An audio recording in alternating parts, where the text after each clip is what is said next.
Well, Margie's convinced she's got an armadillo under the house. So in this video, I'm going to show you how to get rid of armadillos, not only for Margie's sake, but also for our subscriber, Ayez Wadeo, who recently wrote in about the same problem in her post, Armadillo Under the House. Now, the true facts about armadillo trapping and its benefits are one of the Earth's greatest mysteries. So let's first cover the basics. And keep in mind, how to catch an armadillo and how to get rid of an armadillo may be two separate things. DeMille, follow me here. As part of my armadillo investigation, I noticed the path it might follow to get to that hole under Margie's house. You see, they run along the edge of things the way a rodent does. The armadillo probably ran behind the hedgerow here and then turned the corner and ran behind this here hedgerow till it dug that hole in the moist soil by Margie's water softener. But here's the thing that'll make you feel better. Chances are it ain't living there. You see, folks, armadillos usually live in the woods or the underbrush, but they love to go out at night looking for grubs and worms to eat, and they find them in the untreated topsoil under foundations all throughout your neighborhood.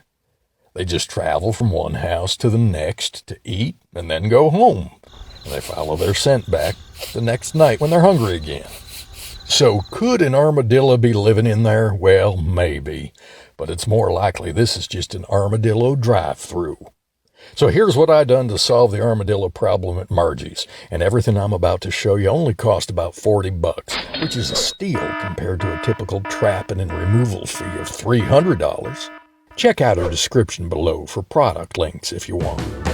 So first, I got a trap. I baited it with something fragrant just to catch the armadillo's attention, in this case a banana. Even though armadillos don't eat them, it will sure smell it and investigate it. A bunch of worms stuffed inside some old pantyhose would actually be perfect for an armadillo. The worms won't be able to escape, and the armadillo will smell it, but Helen wouldn't let me use her nylons or her worms, so I first tried the banana. Now, since the critter isn't living in that hole, I don't point the trap towards the hole. Instead, I situate it up against the house, in the pathway the armadillo is likely to travel along. If we catch one, the door's going to slam, and the next morning I'm going to come out and carefully drive him away, far away, about 5 or 10 miles so he don't find his way back. And I say carefully, because armadillos can carry leprosy, and that is nasty. So you would never want to make direct contact with an armadillo. That's why I always wear gloves. So here's 2 more bonus suggestions you might like, because with these next methods, trapping the thing and hauling it away won't even be necessary. I bought a repellent, and there are several kinds on the market, but I happen to like this one, and it's got granules in it that stink, I mean real bad. Read the package for exact application directions and safety precautions, of course. What I done was I just scattered it along the armadillo's pathway.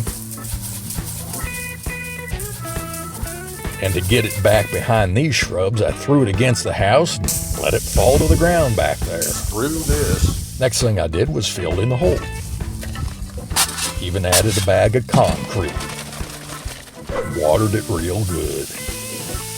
After making the yard smell bad and screwing up its snack bar, if that armadillo comes back, it must be an obnoxious one, and it deserves to spend the night in prison as far as I'm concerned. So the trap is just a backup plan, really, and it's that easy.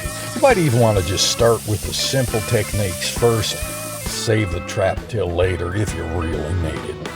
Of course, remember to clean the concrete off your hose and your tools, and put your shovel back on display in a real nice location where you can be proud of it like I do. So there's your armadillo options. And if you like this, you might want to check out our attic insulation video. All right, I'm up in the attic. I'm in the kitchen.